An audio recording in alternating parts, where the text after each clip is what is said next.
첫 번째 주제는 건강 영양 평가에 활용하기 위한 환경 노출 모델링 자료의 특성입니다. 김스태 교수님 부탁드리겠습니다. 네, 방금 소개받은 아주대학교 김수태입니다. 제 오늘 발표를 시작하기 앞서서 간단히 제 소개를 말씀드리면요. 저는 이제 보건하고는 사실은 관계가 없는 부분을 전공을 했고요. 환경공학이라는 학문을 했습니다. 이 환경공학이 상당히 분야가 넓은데 저는 그 중에서도 대기오염, 그리고 대기오염 중에서도 어떤 정책이 어떤 물질의 농도를 얼마나 낮출 수 있는가. 그리고 이 초미세먼지, 우리가 말하는 PM2.5만 놓고 보더라도 국내에서 배출되는 것도 있지만 이 국외로부터 유입되는 양도 상당히 많기 때문에 그런 관계들을 저희가 밝히는 쪽에 많은 연구를 해왔고요. 그걸 하면서 이제 예보 시스템이라는 것도 구축을 했었고, 그런 자료를 가지고 저희가 이제 장기 실험을 많이 했습니다. 그래서 장기 실험을 하면 저희가 3차원적으로 시공간적인 어떤 대기오염 물질의 농도장이 나오게 되고, 이것들을 노출 평가에 활용할 수 있을 것 같아서 아마 오늘 저를 초대해 주셔서 이런 자리에서 발표할 수 있게 된 것 같습니다. 그 점 다시 한번 감사히 말씀을 드리고요. 노출 평가 자료를 만드는 그 방식은 상당히 여러 가지가 있다라고 저는 알고 있습니다. 이제 저와 같이 대기오염 모델링을 통해서 만들 수도 있고, 뭐 위성 자료라든가 관측을 가지고 만들 수가 있는데요.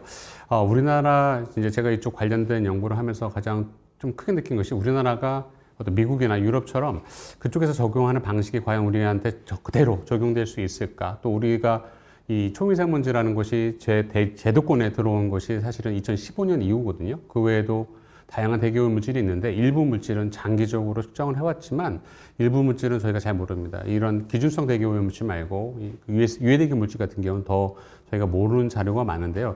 이것들을 하나하나 이제 저희가 빌드업 해나가는 단계라고 보고 있고요. 그런 관계에서 오늘 발표를 좀 드릴까 합니다. 이거를 한 장을 넘기려면 지금 그 보시는 그래프는 저희가 최근 5, 6년 동안에 우리나라에서 초미세먼지 농도가 얼마나 떨어지고 있는지, 감소하고 있는지를 보여드리는 그림인데요. 여기 보시게 되면 그 전반적으로는 감소 추세가 있어요. 근데 이제 계절적인 변화도 있고, 높아지는 때도 있고, 낮아지는 때도 있습니다. 이 아래쪽에 보시면 연도별로 우리가 어떤 큰 대기 환경 농도에 영향을 미칠 수 있는 것이 얼마나 있었는지를 보여드리는 건데요. 최근에는 잘 아시는 것처럼 이 코비드 19에 의한 효과도 있었고, 그 다음에 계절관리제에 의한 부분도 있었고요. 한 장 넘기면 이게 컨트롤이 안 되네요. 지금 제가 오늘 여기서 말씀드리는 그 가장 큰 이유는 이 그림인 것 같아요. 제가 나스토 보고서에서 발췌를 했는데요. 맨 앞쪽에 보면 이제 그 MRSP Environment라는 부분이 있습니다. 대기 중에서 농도가 어떻게 형성이 되는가. 결국에는 저 같은 엔지니어들은 이런 자료들을 만들어서 역할이 아마 거기까지인 것 같아요. 가운데 보시면 이제 익스포저하고 헬스 임팩트가 있는데, 이쪽은 이제 보건하시는 선생님들께서 해주셔야 되는 거고, 이게 결국엔 잘 연결이 되면 결국에는 이 행정 쪽으로 넘어간다고 봅니다. 근데 이제 저희가 이 국내에서 이런 연구를 하면서 가장 아쉬웠던 중에 하나는 이 세 가지 꼭지가 정말 잘 맞물려서 움직여야 되는데, 그런 부분이 아직까지는 상당히 미흡한 것 같아요. 지금 환경부에서도 과학 기반 어떤 접근, 정책 수립, 그리고 어떤 농도 개선이라는 걸 말을 하고 있지만, 이 앞에 있는 두 가지 요소들, 이 대기 환경과하고 보건은 그래도 과학적으로 접근하고 있는데, 뭐 죄송한 말씀입니다만 이 정책 쪽은 아직까지 과학 자료를 받아서 정책에 많이 활용하시는 건 맞지만, 이 전체적인 어떤 처음부터 끝까지가 이 과학 기반으로 있는 것들을 가야 되는데, 그런 부분들은 아직까지 환경이 안 돼 있는 것 같고요. 넘어가겠습니다. 그리고 이 그림을 보시면 이제 파란 색과 빨간색이 있는데, 일단 이 기준 연도가 다릅니다. 하나는 2016년, 하나는 2020년에 대한 이 국내 시도별 이 초미세먼지 연평균 농도를 보여드리고 있는데, 저희가 많이 낮아지긴 했어요. 이 주황색에 비해서 파란색이 많이 낮아졌기 때문에 상당히 농도는 감소했지만 우리나라 대기 환경 기준을 만족하는 지자체는 없고요. 그다음에 얼마 전에 WHO에서도 이제 5마이크로그램 퍼 큐빅미터를 이제 권고치라고 있는데, 그거를 맞추려면 저희는 지금보다 한 60% 70% 이상을 감소해야 합니다. 미국에서도 지금 아직 넥스가 개정되지는 않은 걸로 알고 있는데, 아마 10마이크로로 가정한다면 우리는 지금 절반 이상을 더 줄여야 하는데, 지금까지도 많이 줄여왔지만 더 지금 상황에서 절반 정도로 줄인다는 것은 상당히 쉽지 않은 문제가 되고요. 그래서 이렇게 농도를 줄이려면 결국에는 왜 오염도가 이렇게 높은지를 알아야 되거든요. 안다라는 것은 결국에는 이 국내 기여도와 국외 기여도를 알아야 되고, 그리고 우리가 왜 어떻게 농도가 변화하는지도 저희가 이해를 하려면 국내에서의 배출량 변화뿐만, 농도 변화뿐만 아니라 국외 유입이 얼마나 변하는지, 그거에 영향을 미치는 요소는 무엇인지를 저희가 알아야 합니다. 지금 이 그림을 보시면요, 주요 기준성 물질에 대한 농도, 최근 2000년 초반부터 이제 최근까지의 농도 변화인데요. 잘 보시면 감소하는 물질이 있어요. 대표적으로 SO2 같은 것도 많이 감소했고요. 그래서 대기환경 기준을 만족하고 있습니다. NO2 같은 경우는 서울 등 일부 대도시를 제외하면 많이 감소했기 때문에 대기환경 기준을 맞추고 있고요. 다만 이 오존 같은 물질은 점점 증가세요. 이게 좀 녹색으로 보여드리는 것이 그 왼쪽에 네 번째 있는 게 이제 오존인데 상당히 증가하고 있고요. 미국에서도 오존 농도는 그래도 많이 감소하고 있는 추세를 보이는데, 소위 디자인 밸류라는 것이 감소하고 있는데 우리는 그렇지는 않고요. 이 아래쪽에서 두 번째 보시면 이 PM2.5 초미세먼지인데, 저희가 관측 자료가 2015년부터 있기 때문에 앞에는 잘 모릅니다. 근데 이제 노출 평가를 하시는 분들은 저 앞에 자료도 원하세요. 그러면 저걸 어떻게든 만들어 드려야 되는데, 만드는 곳이 이제 사실은 아트죠. 어떻게 보면 아트인데, 저것들을 대기질 모델링이라는 걸 갖고 저는 만드는 거고, 다른 기법들도 상당히 많을 겁니다. 근데 저런 것들을 만들 때 저희가 지금 할 수 있는 것과 못하는 것에 대해서 오늘은 집중적으로 말씀을 드리려고 합니다. 자, 그리고 이제 한 가지 여기서 좀 집어넣고 말씀드린 게, 제 맨 바그래프가 있는데, 맨 왼쪽은 저희가 최근 농도라고 보시면 될 것 같아요. 미세먼지 계절관리제 동안의 그 농도인데요. 우리나라에서 미세먼지 계절관리라는 것은 미세먼지, 초미세먼지 농도가 높아지는 12월, 1월, 2월, 3월에 대해서 저희가 어떤 특별 대책을 만들어서 미세먼지를 줄인다고 하는 것인데, 현재 농도가 18 내지는 19 마이크로그램 정도가 되거든요. 큐빅미터당. 근데 현 정부에서는 대략 저거를 13 마이크로 정도로 줄이려고 해요. 그러니까 18에서 혹은 19에서 13으로 맞춘다면 대략 5 마이크로 혹은 6 마이크로를 줄이려고 하는데, 이 가운데 있는 그래프는 뭐냐면, 저희가 우리나라에서 배출량 50% 줄이면 달성되는 목표인데요. 이게 저희가 13을 가기에는 요원합니다. 대략 뭐 거의 100% 가까이 줄여야지 되는데, 저거는 불가능하고, 현실적으로 배출량을 100% 줄인다는 건 불가능한데, 결국에는 우리가 이 중국으로부터 혹은 북한으로부터 영향이 크다라면 저런 것들을 같이 국제적인 협력이 필요하고, 그런 배경에는 아까도 말씀드린 것처럼 어떤 이 동북아 전체에 대해서의 배출량 변화 혹은 농도 변화를 함께 이해를 해야지만 결국엔 노출 평가 쪽으로 갈 수가 있습니다. 요 그림은 이제 간단하게 초미세먼지를 예를 들어서요, 이 농도가 어떻게 결정이 되는지를 보여드리는데요. 요즘에 기후변동, 기후변화 말씀을 많이 하시잖아요. 이 기상적인 요소가 있습니다. 바람이 부느냐 안 부느냐, 대기 정체가 되면 이 초미세먼지 농도가 올라간다는 게 있고요. 또 아까 말씀드린 것처럼 오른쪽 상단에 보시면 국외 유입, 저희가 중국만 신경 쓰고 있는데 북한도 하나의 큰 잠재적인 포텐셜이 되고 있고요. 그리고 이제 배출량, 우리나라뿐만 아니라 동북아에서의 배출량이 어떠한가, 그리고 화학 반응입니다. 화학 반응이라는 것은 저희가 이제 햇빛으로부터 광학 에너지를 받아서 얼마나 빨리 만드는 것인가라는 것이죠. 그래서 지금 이제 저희가 대기 오염 관리 혹은 노출 평가 자료를 만들려면 지금 분명히 이런 요소들을 다 고려를 해야 돼요. 근데 이제 중요한 건 저희가 알고 있는 게 있고, 하지만 모르는 것도 상당히 많다라는 부분입니다. 한 장 넘어가겠습니다.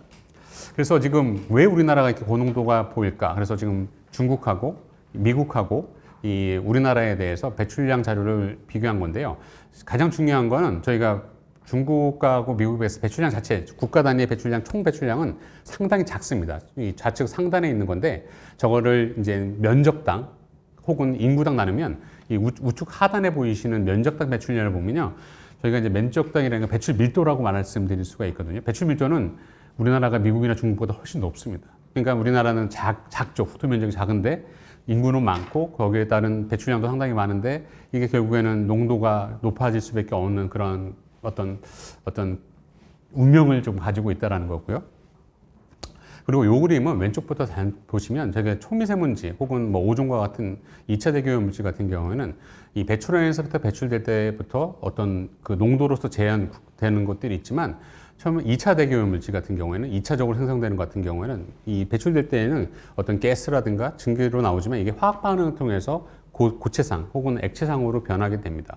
그리고 오른쪽에 보시게 되면 이따도 다시 한번 나오게 됩니다만 PM2.5라는 것이 구성 성분이 상당히 달라요. 구성 성분이 다르다는 것은 결국에는 배출원이 다르다라는 것인데요. 서울을 예를 들면요, 서울에는 공장이 별로 없습니다. 큰 공장이 없거든요. 그래서 교통 쪽에서 많이 나오는 어떤 질산염, 그러니까 질소산화물에 의한 어떤 나이트레이트, 질산염에 대한 농도가 높을 거고요. 충남 같은 경우에는 이제 석탄, 화력 같은 것들이 많지 않습니까? 공단도 많고요. 그러면 이 공장 쪽에서 나오는 어떤 물질은 또 다르거든요. 그래서 지역별로 상당히 다이나믹하게 변하고 있다는 것이고요.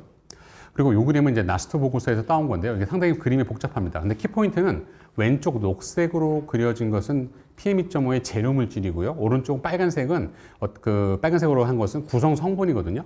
근데 여기서 재밌는 것은 여기서 그 어떤 그 선들이 나타나는 것들은 반응 경로입니다. 근데 이제 이 반응 경로를 잘 보시게 되면 모두 이어져 있어요. 그래서 한쪽을 우리가 SO2를 줄이면 암모늄 설페이트가 줄어서 PM2.5 농도가 줄 거라고 생각을 하지만 소위 이제 풍선 효과 같은 것들이 다 발생을 하거든요. 하나를 줄이면 걔가 딱 없어지는 게 아니라 다른 친구들이 와서 그 부분을 차지해 버려요. 그래서 사실은 초미세먼지의 위해도를 측정을 하려면 결국에는 구성 성분이 어떻게 변하는지도 상당히 중요한데 아직까지는 저희가 그런 자료들은 상당히 미흡한 단계입니다. 그래서 지금 한 번만 더 눌러주시면 보시면 이 PM2.5 앞에서 보신 구성 성분이 있는데요. 저희가 지난 정부에서 노후 경유 자동차를 대체한다든가 석탄 화력의 가동률을 줄인다는 것은 결국에는 저기서 나오는 질소산화물, 황산화물을 줄여서 이 노출도를 줄인다는 것인데 저희가 이제 일부 부분에서는 저렇게 적용할 수가 있지만 많은 부분에 대해서는 저희가 커버를 못하는 부분이 있기 때문에 다양한 정책이 필요하고요. 중요한 건 현재까지 정책들은 배출량을 줄이면 농도가 줄 것이라는 생각을 가지고 있습니다. 근데 기반에는 그렇게 틀리지 않은 것인데요. 우리나라처럼 중국에서 영향도 크고 지역별 어떤 배출 특성이 다른 지역에서는 저것들을 좀 더 세밀하게 봐야 됩니다. 그리고 저희가 그런 말씀 많이 하잖아요. 50점, 수학 성적이 50점인 친구들이 80점, 90점까지는 조금만 공부하면 맞지만 90점에서 100점 넘어가는 거는 상당히 시간을 많이 투자해야 돼요. 결국에는 비용하고 효과의 분석을 보면 기하급수적으로 늘어날 수가 있기 때문에 지금은 저희는 그런 단계에 도입되어 있고 그런 시작이라고 말씀드릴 수가 있고요. 그렇기 때문에 저희가 이제 그런 비용 어떤 편익 분석도 상당히 중요하지만 어떠한 대책이 얼마만큼의 비용이 들어가고 그거를 얼마나 줄일 수 있는가까지도 하나의 축에서 살펴보는 어떤 그런 시스템이 필요합니다. 그래서 이런 것들 하려면 지금까지 간단히 이제 왜 대기오염 모델링을 저희가 쓰는지 왜 복잡한지를 간단히 설명을 드렸는데요. 왼쪽 그림을 보시게 되면 대기오염 모델링의 얼개입니다. 저희가 관측 자료도 있고요. 배출원이 있는데 이 배출원에서 나오는 오염물질들이 그냥 얘네들이 바람에 따라서 왔다 갔다만 하면 그래도 저희가 쉽게 갈 수 있는데 중요한 건 이 광학 반응입니다. 화학 반응에 의해서 2차적인 오염물질이 만들어지고요. 그래서 이 오른쪽 보시면 이거를 이제 얼개를 보여드리는 건데요. 제가 쓰는 분은 소위 오일러리안 그리드 모델링이라서 이 바둑판처럼 이거를 저희가 잘게 자르고요. 그거를 또 수직적으로 잘라서 하나의 격자, 하나의 셀에서의 농도를 결정하는 방식인데 그거를 결정하려면 어떤 저희가 화학 반응이라는 어떤 그걸 풀 수 있는 어떤 케미스트리 모델이 필요하고요. 또 하나는 기상에 의해서 이런 것들이 거동이 달라지기 때문에 어떤 그런 일기예보와 같은 기상을 예측할 수 있어야 되고요. 또 배출량이 얼마나 나오는지도 저희가 살펴봐야 합니다. 그래서 왼쪽은 저희가 기상모사, 기상 모델인데요. 기상 모델은 간단히 설명드리면 그런 거예요. 저희가 뉴스 끝머리에 일기예보를 예측하지 않습니까? 내일의 날씨는 어떻다라고 말씀을 드리는데 그 내일 측정해 보는 경우는 없거든요. 지금부터 컴퓨터 시뮬레이션을 통해서 슈퍼컴퓨터를 통해서 어떻게 될 거라고 수치적으로 풀어가고 합니다. 그런 것들을 저희가 다시 한번 이 고해상도를 한다는 거고요. 이 오른쪽에 이제 애니메이션을 보시게 되면 기온이라든가 강수라든가 풍속이라든가 이런 요소들이 결국에는 어떤 대기질 모델의 쪽에 입력 조절에 들어가게 됩니다. 그래서 이런 걸 하려면 결국에는 어떤 컴퓨터 시뮬레이션이 기상 쪽에 돼야 되고요. 두 번째 중요한 것들의 하나는 배출량 자료예요. 지금 보시는 것처럼 우리나라에서는 이 캡스라는 이름의 배출량 인벤토리가 만들어지는데요. 미국으로 치면 NEI입니다. National Emissions Inventory인데 저거는 지금 국가 미세먼지 정보센터에서 매년 만드는데 이게 지금 공식적으로 나와 있는 건 올해가 2022년인데요. 2022년 10월인데요. 10월인가 11월인가 10월이죠. 아직까지 영원히 마지막살이라. 근데 2019년까지밖에 안 나와 있어요. 그러니까 격차가 한 3년 정도가 납니다. 근데 잘 아시는 것처럼 저희가 코비드-19이 2020년 2월부터 발생했다고 본다고요. 그러니까 최근 자료는 저희가 이런 어떤 바텀업, 저희가 상향시기라고 부르는데요. 배출 목록에서는 이용이 상당히 제한적이다라는 말씀을 드리겠습니다.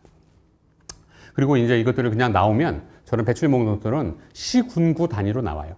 근데 저거를 저희가 이제 격저와 모델에서 그거를 어떤 농도로 재현하기 위해서는 격자당 셀로 보여드리는 건데, 여기가 하필 이제 정 교수님 때문에 그런지 몰라도 원주 지역을 잡았는데요.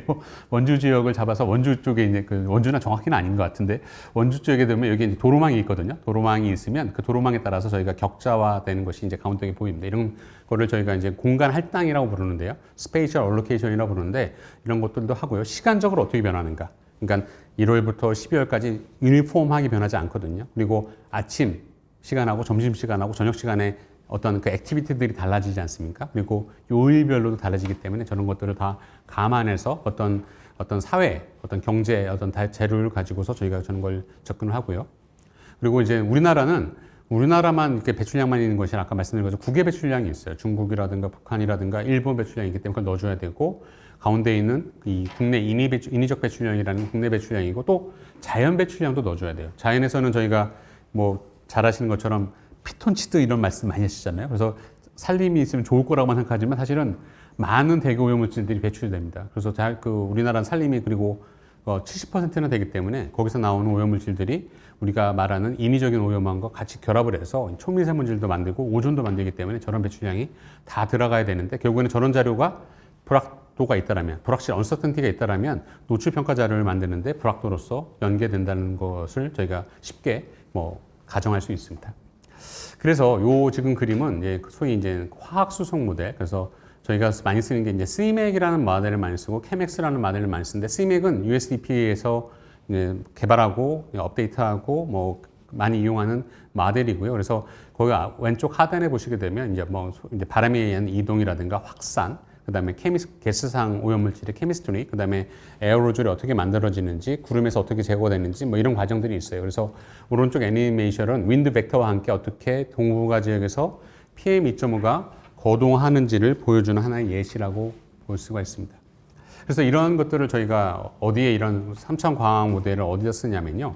기상 자료도 필요하고 배출량 자료도 필요하고 3차 광학 모델도 필요한데, 가장 많이 쓰이는 건 요즘에 이제 대기질 예보예요. 아마 여러분들 내일 그 대기질이 어떨 거라고 이제 예측하고 나쁨 단계다, 좋음 단계다, 우리나라에서 한 4-5개 단계로 이렇게 예보를 하는데요. 그런 예보 자료로서 쓰이게 되고요. 그 다음에 그 오른쪽에 보시게 되면, 그러면 우리나라에서 농도가 높은데 어느 지역에서 배출되는 오염물질들이, 그리고 또 어떤 배출 물질이, 그리고 어느 그 배출원에서 자동차냐, 공장이냐, 화력발전이냐, 이런 것들이 누가 얼마만큼 영향을 미치는지 저희가 파악할 수 있습니다. 이런 개념은 사실은 노조평가에서 많이 쓰는 LUR 개념하고 거의 비슷해요. 그러니까 그 지역에 어느 오염원이 상주하는지를 결국에는 저희는 직접적으로 그거를 카운팅해서 모델에 넣어주는 거고요. LUR 같은 경우에는 어떤 그 지표하고 어떤 상관성이 있다라고 보고서 접근하는 거라고 생각하시면 될 것 같습니다.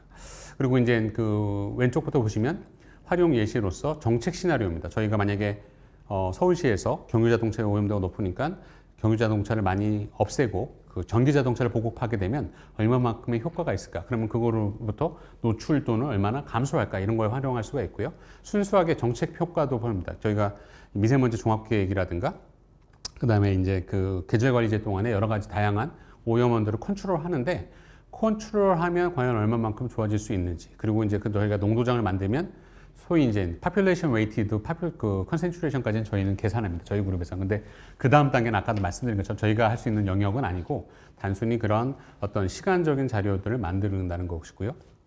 그래서 이게 지금 우리나라의 초미세먼지 관측이 2015년부터 진행됐다고 공식적으로 진행됐다고 말씀드리는데요. 왼쪽은 2016년에 PM2.5를 모니터링하는 사이트를 이 서클로 나타냈고, 오른쪽은 2021년이거든요. 2021년에 보면 상당히 많습니다. 우리나라 대략 500개 정도가 된다라고 하거든요. 근데 제가 요즘에 쓰는 거 한 450개 정도 되는데 상당히 많이 증가했어요. 그럼에도 불구하고 오른쪽 그림에서도 약간 분포가 이렇게 고르게 분포되는 게 아니라 수도권에는 엄청나게 많이 모여 있죠.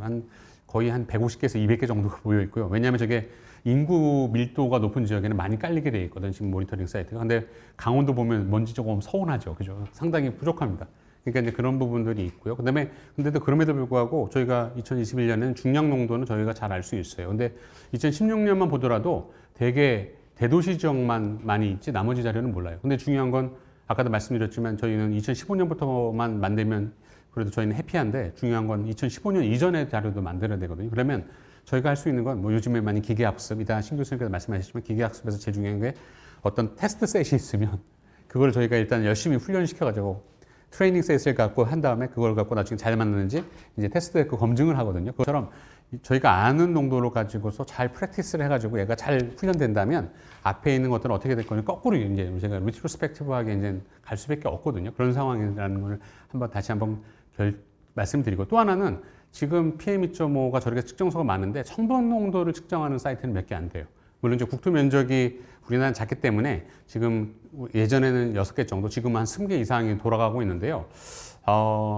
측정이라는 게 참 아쉬운 점 중에 하나는 지금부터 측정하면 지금부터 자료는 알아요. 근데 이전 자료는 절대 모른다라는 것이죠. 그래서 그런 점을 저희가 조금 어떻게 고민하는지를 좀 말씀드리려고 합니다. 네. 그리고 이 자료는 시도별로 그냥 일단 나눈 거고요. 그래서 큰 서클, 분홍색으로 나타나는 서클이 있고 그다음에 그 안에 보면 작은 서클들이 있거든요. 이 분홍색 서클은 뭐냐면 예를 들어서 경기도다 그러면 경기도의 평균적인 인구 노출들을 보여드리는 겁니다. 그거는 경기도의 평균 농도를 가지고서 저희가 PM2.5다 그러면 PM2.5의 경기도의 평균 농도를 가지고서 저희가 추정할 수가 있는데 사실은 경기도 북부하고 남부하고는 완전히 차이가 있거든요. 그리고 또 경기도도 수원같이 인구가 밀집되어 있는 지역이 있고 또 양평이나 이런 지역처럼 상당히 멀은 지역도 있기 때문에 이것들을 저희가 세분해서 보면 작은 서클들, 파란색 서클들은 기초지자체, 우리가 말하는 시, 군, 구 단위로 나누게 되면 상당히 많이 달라지는 것이죠. 여기 보시면 하나의 시도가 나오는데 시도가 여기서 보면 평균적으로 이루어졌지만 시군구 단위로 보면 상당히 갭이 상당히 크게 됩니다. 이게 이제 지방으로 갈수록 더 그런 것들이 나타나고요. 한 장 넘어가겠습니다. 그리고 이제 요 그림은 이 왼쪽부터 보시게 되면 저희가 이제 이거를 시도 단위에서 노출 평가 자료를 만드느냐, 이 시군구 단위에서 만드느냐를 보여드리는 건데요. 위쪽은 이제 조금 파인 레졸루션이죠. 시군구 단위를 만드는 거고 아래쪽은 이제 시도 단위인데 우리나라가 이제 16개 시도라고 본다면 이제 아래쪽에서는 뭐 저희가 쉽게 만들 수 있는데 여기가 시군구를 놓고 보면 시군구가 어떤 시군구는 되게 커요. 그래서 충분히 저희가 뭐 9km 레졸루션으로 만들어도 충분한데 어떤 서울 보면 서울에 25개 구가 있지 않습니까? 근데 하나의 사이즈가 너무 작아요. 그러다 보니까 얘네들 어떤 스페이셜 레졸루션을 결정하려면 상당히 고해상도로 가야 되는데 그 부분들은 아직까지 저희가 쉽게 접근을 못하고 있습니다. 그래서 뭐 하이브리드 모델링도 쓰고 있고 그다음에 이제 뭐 여러 가지 기법들을 쓰고 있는데 그건 조금 이따가 막 끝머리에 잠깐 소개해 드리고요. 중요한 건 요 오른쪽 하단에 있는 그림 같아요. 이거는 뭐냐면 이 박스 위스커 플랫은 저희가 이제 모델링 자료 갖고 추정한 시군구별 그러니까 그 노출이 많은 날 익시던스 데이를 보여드리는 건데 이 빨간색이 문제입니다. 빨간색이 밑에 쭉 깔려 있거든요. 관측 자료를 놓고 보면 일부 측정소에서는 전혀 익시던스 데이가 빵으로 나와요. 0으로 나오는 게 저기 미싱 데이터가 많아서 그런 거거든요. 이게 이제 물론 측정소가 초기에 도입되면 어떤 안정화 단계가 필요하기 때문에 상당히 그럴 수도 있고요. 또 하나는 뭐 오퍼레이션 하다 보면 이게 빠지는 경우가 있는데 그러니까 저는 사실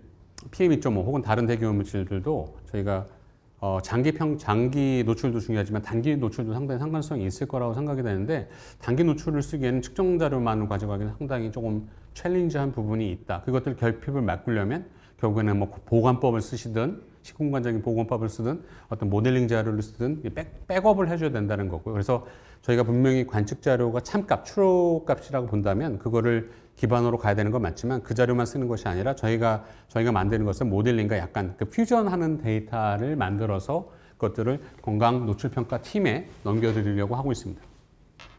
그래서 지금 뭐 이 부분은 이제 저희가 많이 복원하시는 관심 분들이 요청이 많아서 저희가 이제 미리 만들어 놓은 자료를 하나 보여드리는 건데 2005년부터 2019년까지는 저희가 시군구 단위 혹은 시도 단위로 기상 자료도 저희가 시간별로 다 뽑아놨고요. 그다음에 대기오염 물질도 아래쪽에 보시면 기준성 대기오염 물질 PM10, PM2.5, CO, SO2, NO2 오존 자료들이 다 저희 웹에 사실은 올라와 있어요. 그래서 저거를 많이 활용하십니다. 근데 이제 이렇게 만든 게 아까 제가 이제 오일러리안 모델을 쓴다고 말씀드렸고 하나의 격자 단계 저희가 농도를 계산한다고 했는데 격자의 사이즈가 되게 커요. 9km 정도로 좀 콜스합니다. 그러니까 어떤 지역은 넓은 측정소는 9km 레졸루션 갖고서 충분히 저희가 리졸브를 할 수가 있는데 아주 작은 지자체는 사실은 하나의 격자 안에 여러 개가 들어갈 수 있기 때문에 서울과 같은 경우에요. 그런 자료들은 저희가 고해상도 대기질 모사가 필요한데 그거는 지금 저희가 당장 할 수 있는 건 아니고요. 아까 제가 국가미세먼지정보센터 말씀드렸는데 거기에서는 지금 3kg 혹은 1kg 레졸루션으로 전국 자료를 만들려고 하고 있어요. 그래서 그런 자료들이 저희가 하고 있고요. 그리고 또 환경부에서도 지금 3kg 레졸루션으로 자료를 만들고 있습니다. 그거에 정 교수님께서 자문을 오셔서 많은 말씀을 해주시기 때문에 아마 제가 오늘 이런 자료를 초대받은 것 같고요. 오른쪽에 보시면 저희가 저런 자료에 대한 설명이 있습니다. 그래서 저건 오픈되어 있기 때문에 필요하신 분들은 가져가셔서 그냥 활용하시면 됩니다. 하나 넘어가면요. 그래서 그 자료를 폭성해 보시면 지금 기온 자료거든요. 그래서 2000 초반부터 저희가 몇 개 샘플만 보여드리는 건데 저거를 시도 단위도 시도별로 아래쪽은 이제 시도별로 저희가 그 기온 자료를 보여드리는 거 위쪽은 이제 기초 지자체별로 저런 자료들을 기상 자료를 보여드리는 거고요. 그다음에 다음에 풍속입니다. 풍속도 이렇게 뽑아 있고요.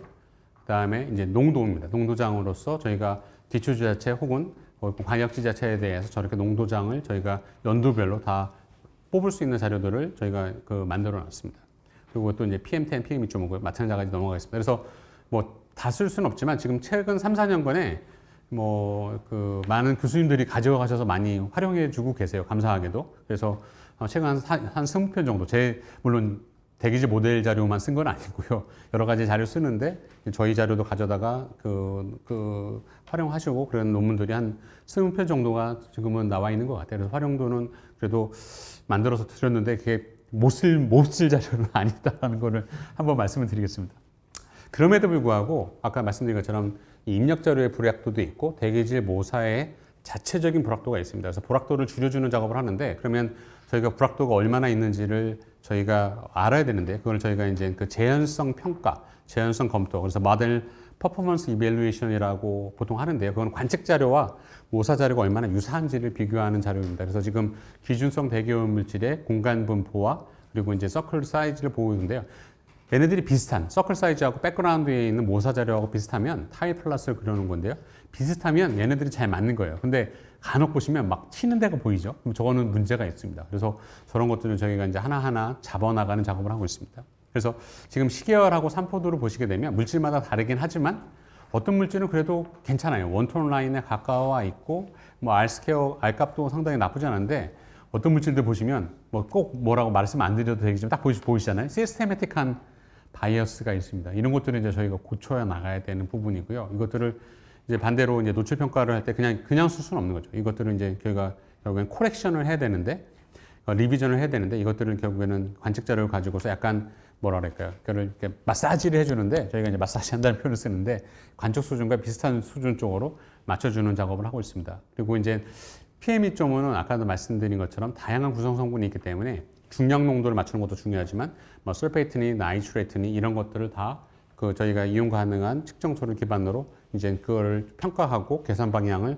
잡아주고 있죠. 넘어가겠습니다. 그리고 건강상의 영향이 크다는 블랙카본, 엘리멘트 카본 쪽도 있고 그나마 괜찮은데 지금 모델 중에서 가장 안 맞는 게 오게닉 카본이에요. 유기탄소는 VOC 배출량도 저희가 아직까지 잘 모르고요. 산정을 잘 못하고 있고 VOC라는 게 인위적인 소스에서만 나오는 게 아니라 산림에서도 많이 나옵니다. 그래서 이 중국 쪽 논문들을 보면 대부분 오르게닉 카본의 역할 혹은 생성에 되게 많이 포커싱이 맞춰져 있어요. 근데 아직까지는 그거를 다 알지 못하고요. 또 하나는 앞에 보여드리는 성분, 설페이트나 나이트레이트는 이노게닉 성분인데 이노게닉 성분하고 올게닉 성분하고의 인터랙션 쪽이 상당히 핫한 이슈인데 저희는 아직까지 그것까지는 지금 완전히 개선되어 있지 못합니다. 그래서 기본적으로 무기성 이온도 같은 건 상당히 잘 맞추고 있고 저희가 어느 정도 자료도 구축되어 있는데 이런 것들은 저희가 하나하나 맞춰 나가야 되고요. 그래서 지금 환경부에서 2038년까지 10년 정도 과제를 가지고서 지금 저희가 이걸 맞춰 나가는 작업을 하고 있습니다. 그래서 맞춰지게 되면 과거 한 20년, 25년 정도의 데이터를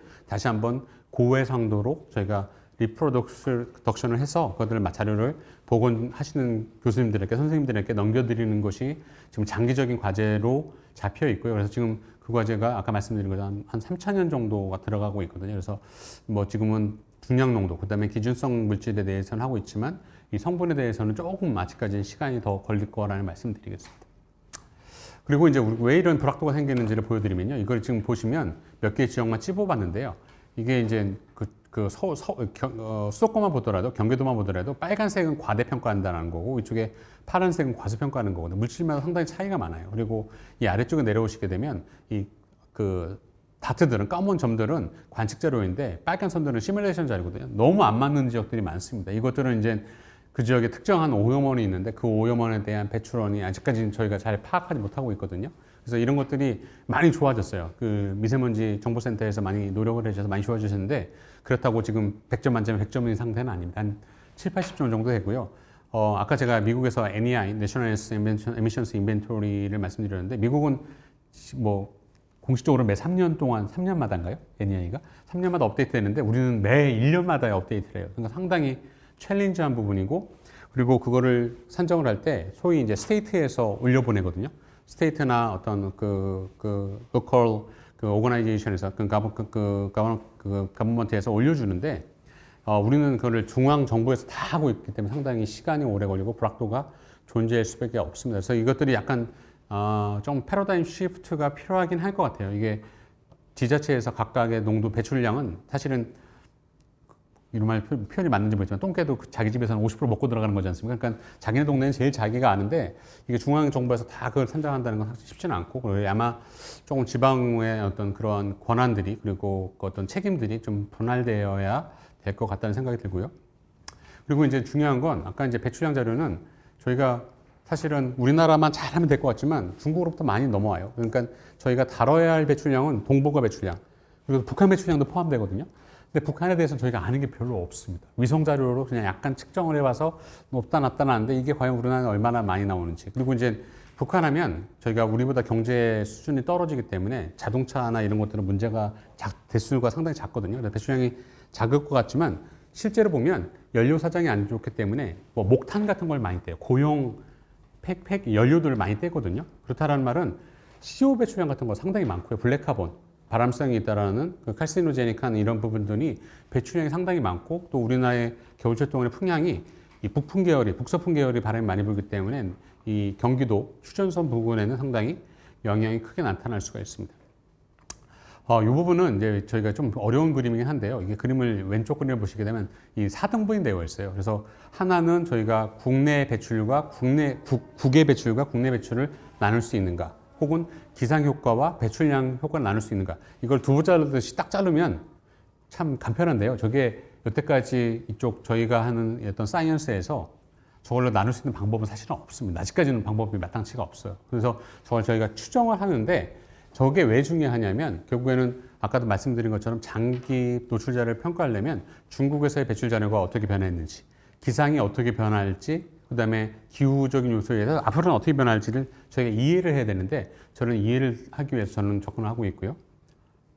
그리고 이제 윗그림에서 보시게 되면 제목이 뭐 2015년부터 21년까지 1월에 PM2.5 농도 변화라고 하지만 윗그림은 저 기간 6년 동안에 국내에서의 어떤 PM2.5 농도 변화 파란색이고요. 빨간색은 중국에서의 PM2.5 농도거든요. 상당히 높죠, 중국이. 중국이 높은데 특히 겨울철에 상당히 우리나라보다 높아요. 근데 이제 그러니까 우리나라 쪽으로 얘가 장거리 이동이 돼서 국가 간 트랜스바운더리 트랜스포트에 의해서 우리나라로 들어오거든요. 근데 아래쪽에 보시면 초기에는 까만색 바가 있고 이제 회색 바가 있는데 까만색은 우리나라의 PM2.5에 대한 중국의 영향이거든요. 그리고 회색은 우리나라 자체 배출에 의한 우리나라 농도인데 맨 앞에 있는 해 같은 경우에는 까만색이 확실히 월등히 크죠. 근데 뒤로 가면 뒤로 갈수록 까만색은 줄어들어요.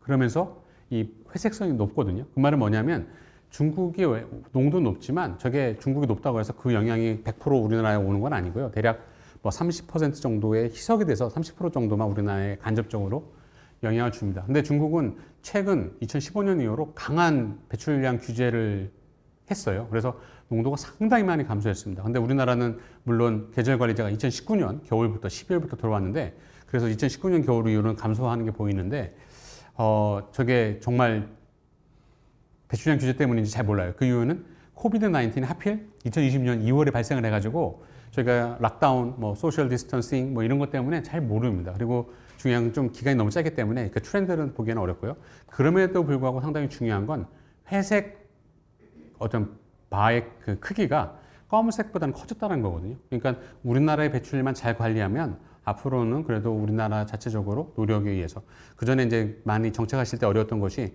중국 발이래, 해외 발이래 그러면 우리는 할 게 뭐 없는 거 아니야? 서풍이 불면 농도가 높아지니까 야 이거 중국 건데 그러면 우리가 무슨 소용이 있어 줄여봤자 이렇게 약간 그런 푸념들을 많이 들었는데 지금은 상황은 조금 많이 변하고 있다라는 것입니다. 그리고 이제 하나는 이제 코비드 19인데요. 코비드 19 뭐 선생님들 잘 아셔서 그런데 코비드 19는 결국에는 중국에서의 코비드 19이 있었고 우리나라에서의 코비드 19이 있었거든요. 처음에 발생할 때는 중국에도 락다운이 있었습니다. 그렇기 때문에 농도가 확 줄어들었고요. 우리나라는 사실은 발생한 후에 이게 단계가 좀 변했죠. 강한 소셜 디스턴싱이 있을 때가 있었고 그다음에 좀 완화됐다가 다시 또 강해졌다가 왔다 갔다 많이 했는데 그러니까 어떻게 되냐면 배출량이 상당히 많이 변화했습니다. 그래서 저거를 이 아래쪽 그림 보시면 저게 맨 아래쪽만 보시면 PM2.5 농도가 변했는데 관측 농도가 변했죠. 이거를 그러면 국외 유입이 감소한 건지 그러면 우리가 어떤 정책 효과에 의해서 감소한 건지 혹은 락다운 혹은 소셜 디스턴싱에 의해서 배출량이 감소한 건지를 저희가 효과 분석한 예인데요. 이거는 그냥 테크니컬한 그 내용은 저희가 SR에 그 2021년 논문이 있으니까 아마 읽어보시면 관심 있으면 읽어보시면 되는데요. 현재 넘어가시면 여기서 보시면 여기는 저희가 이제 그 코비드가 발생하기 이전과 이후로 나눠서 보게 되면 상당히 빨간색이 지금 보여드리는 게 코비드에 의한 이 농도 감소거든요. 상당히 중국도 컸고요. 우리나라도 상당히 큰 게 나타나고 있습니다. 근데 이게 아직까지 우리나라가 완전히 리커버리가 된 건 아니지 않습니까? 그렇기 때문에 이런 내용들이 저희가 이제 최근에 어떤 노출들을 평가할 때도 사실은 이것들이 다 가만히 돼야 돼요. 근데 아까 말씀드린 것처럼 에미션스 인벤토리라는 것은 한 최근 3년 전 정도가 만들어져 있는데 최근 건 저희가 전혀 몰라요. 그러니까 이것들을 어떻게든 메이크업을 해 나가야 됩니다. 그리고 이제 요거는 저희가 이제 주요한 측정소에서 2015년 이후로 PM2.5 농도가 이게 얼마나 낮아지는지를 보여드리는 그림인데요. 이 왼쪽 그림만 보시면 될 것 같아요. 근데 여기서 몇 개 측정소가 보이거든요. 근데 잘 보시면 100농도도 같은 거의 비슷하게 떨어지는 게 나타나는데 100농도는 사실 우리나라에게 배출 영향을 안 받아요. 우리나라 영토이지만 특히 이제 서풍 계열의 바람이 불고 북쪽에 많이 치중되어 있기 때문에 한국에서 배출되는 영향은 거의 100농도에 가지 않습니다. 그리고 거의 중국의 배출 영향을 받기 때문에 저희가 이제 국외 영향을 볼 수 있는 하나의 전초기지로 저희가 보고 있는데요. 100농도에서의 농도도 상당히 많이 감소하고 있습니다. 저 말때는 저희가 농도가 감소한 거는 맞지만 이게 농도가 줄어든 것인지 우리가 줄인 것인지는 아직까지 잘 모른다라는 거고요. 이건 좀 더 추세를 봐야 될 것 같아요. 그래서 일단은 저런 추세에 의해서 물론 저희가 자체적인 노력에 의해서 많이 줄이고 있지만 확실한 분석은 저희가 모르고 있고요. 그래서 이제 저희가 여러 가지 자료를 씁니다. 이게 이제 위에는 이제 저희가 위성 자료 2개거든요. 위에서 맨 위에 있는 거하고 가운데 있는 거는 위성 자료. 저희가 이제 그 고시 자료라는 거, 그러니까 모디스 자료를 가지고 어떻게 동북아에서 변화도가 보여드리는데 제가 이 그림을 넣을까 말까 고민을 많이 했었는데 이게 사실 위성 자료를 많이 해서 노출 평가도 많이 하세요. 이게 소위 서브 킬로미터 레졸루션까지도 뽑는 논문들을 제가 봤거든요. 근데 사실은 쉽지는 않은 것 같아요. 제가 보기엔 사실은 PM2.5는 그래도 괜찮은데 AOD를 가지고서 추정할 수 있는데 이 위성 자료라는 것은 우주에서 이렇게 지표로 내려보는 것입니다. 그러니까 칼럼 농도거든요.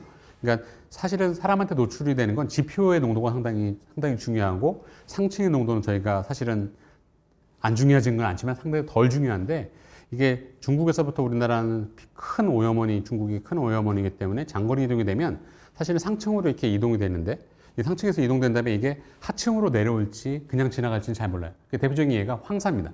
황사 예측이 가장 어려운 게 일단 부유한 다음에 한 3, 4km까지 부유한 다음에 우리나라로 이동한 다음에 이게 우리나라 지표로 떨어질지 아니면 그냥 지나서 일본 쪽으로 넘어갈지를 저희가 기상청에서 되게 애를 먹는 부분이거든요. 근데 마찬가지입니다. 이게 그래서 위성 자료를 만약에 미국처럼 소위 에어쉐드가 딱 디파인 되어 있는 지역 같은 경우에는 자체적인 오염도에서 전체적인 오염도가 나타나기 때문에 얘는 얘 거라고 말할 수 있지만 우리나라는 이렇게 넘어와가지고 왔는데 이게 우리 건지 아니면 저쪽에서 온 건지를 구분하기가 상당히 쉽지는 않습니다. 그래서 그 한참 넘어가면요. 여기에 보면 저희가 지표 관측도 썼고 그 위성 자료를 써서 비교해 보면 줄어드는 경향은 맞지만 지역별로 경향은 맞지만 어떤 그 지표 관측 자료를 쓰느냐 위성 자료를 쓰느냐에 따라서 조금 편차는 상당히 존재하고 있다라는 것만 간단히 여기서는 말씀드리겠습니다.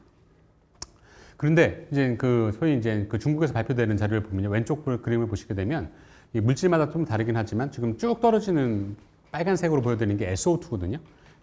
중국에서 이제 그 이 석탄화력에 대한 배출을 감소했기 때문에 상당히 많이 떨어졌어요. 그래서 제가 보기에는 2015년 이후로 60% 정도는 감소된 것 같아요. 그러니까 40% 정도만 나오는 건데 지금 저희가 증가되고 있다라고 추정하는 것은 암모니아, VOC 이런 건 감소하고 있고요.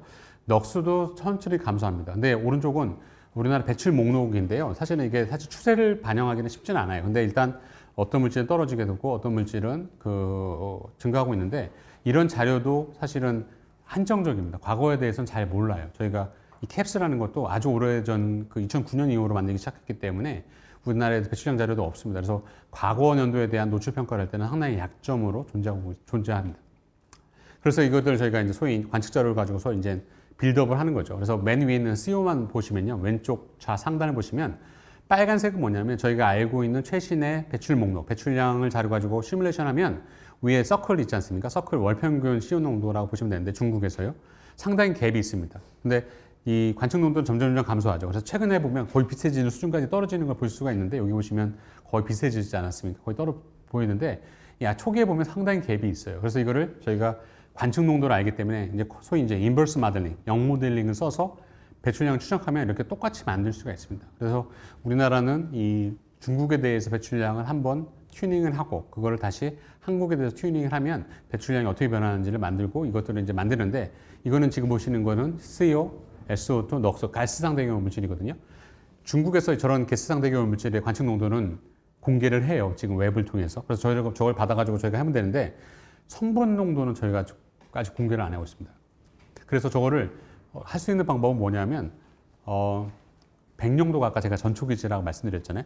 전초기지에서 받는 그런 농도를 가지고서 역으로 추정합니다. 그러니까 저희가 하천을 따지면 상류가 있고 중류가 있고 하류라고 친다면 백령도에 위치는 중류에 해당하거든요. 그러면 상류 상황은 잘 모르지만 중류 지점에서 측정을 하게 되면 대략 어떻게 변하는지는 저희가 추정할 수가 있거든요. 그러면 일단 그 중간 지점에서 측정한 자료를 가지고서 다른 설페이트라든가 OC라든가 EC라든가 중국의 배출 현황이 어떻게 변하는지를 갖고 저희가 한 번은 일단 1차 튜닝을 한 다음에 2차적으로는 우리나라 배출량 갖고 다시 한번 재튜닝을 하면 결국에는 하나의 완성된 이 PM2.5 혹은 그 PM2.5의 구성 성분에 대한 농도장을 노출 평가를 위한 자료를 만들 수 있는데 이게 아까도 말씀드린 것처럼 시간적으로 많이 변하거든요. 아까 코비드도 있었고 중국에서는 강한 그 배출량 규제 정책도 있었고 그러다 보니까 이것들을 다 해마다 해 나가야 되는 거고 또 물질 PM2.5 딱 이렇게 한 가지 물질이 아니라 상당히 여러 물질이 있기 때문에 한 물질을 잡아가는 쪽으로 저희가 가고 있습니다. 좀 시간이 좀 많이 소요돼서 간단히 말씀을 드리면요. 이게 이제 우리나라에서 이 오른쪽 그림을 보시게 되면 1월부터 12월까지 주요 구성 성분의 그 변화를 보여드리고 있는데 바그래프 자체가 보여드리는 것처럼 아까도 중국과 비슷하다 우리나라도 겨울철에 상당히 농도가 높아요. 그리고 중요한 건 이 뒷장을 보시게 되면 사실 고농도가 발생할 때마다 이 무기성 이온, 설페이트, 나이트레이트, 암모늄의 농도가 상당히 증가하고요. 또 국외에 대한 기여도가 상당히 증가하게 됩니다. 그래서 이것들이 이제 저희가 이 무기성 이온이 우리나라에서 PM2.5의 절반 정도를 차지하는데 이게 결국에는 중국으로 더 많이 오기 때문에 노출 자료를 이런 물질에 대해서 평가를 하려면 이런 물질에 대한 농도를 잘 알아야 되는 것이죠. 넘어가시겠습니다. 그래서 하나 앞으로 가시겠죠. 이게 보면 우리나라의 배출량에 대해서도 에너지 혹은 제조업인데 잘 보시면 빨간색이 이제 고농도 영향을 미치는 지역이거든요. 근데 에너지 산업 같은 경우에는 주로 충남 지역이 많기 때문에 그쪽에 빨간색이 많이 나타나고요. 도로는 자동차가 많은 지역, 그러니까 수도권 이쪽에 많이 편중되어 있는 걸 보실 수가 있습니다. 그래서 우리나라는 상당히 다르다는 거고요. 이것도 넘어가겠습니다. 그래서 만약에 정책이 어떤 그 하나가 만들어진다면 계절관리제 동안에 경유차가 있고 그게 만약에 경유차에 대한 제한에 전기자동차로 바뀐다면 배출구에서의 전기자동차가 도입되면 배출구에서의 배출량이 없지 않습니까? 그러면 이게 얼마나 그 농도가 개선되는지 이런 것들 저희가 볼 수 있다라는 거고요. 넘어가겠습니다.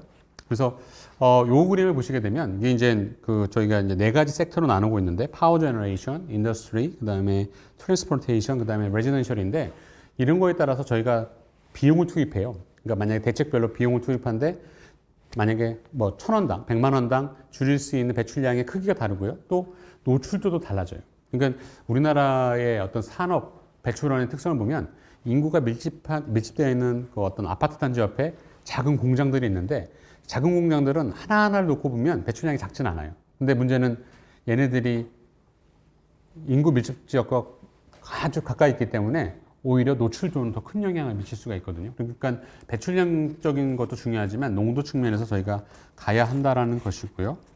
하나 넘어가겠습니다. 이건 기상적인 내용인데 이건 너무 시간이 하나 넘어가겠습니다. 이것도 넘어가겠습니다. 여기 그림만 잠깐 하나만 드리면요. 오른쪽 그림만 말씀드릴게요. 이게 기상이 왜 우리가 이제 고려해야 될 중요한 요소가 되냐면 오른쪽 그림을 보시면 이렇게 물론 하얀색은 구름이거든요. 근데 서해상에 있는 건 구름이 아니고 안개예요. 우리가 봄철에 이제 초미세먼지 농도가 올라가는데 이게 이제 저기 보면 선이 두 개가 보이지 않습니까? 저희가 이제 이 공기가 여기 오염도가 높은데 이게 어디서부터 왔는지를 추적해 보면 어떤 애들은 이쪽 몽골 쪽에서 왔다. 북경을 지나서 몽골로부터 와서 왔다는 것도 있고 어떤 애들은 이쪽 남해안에서 오고 왔다라는 거거든요.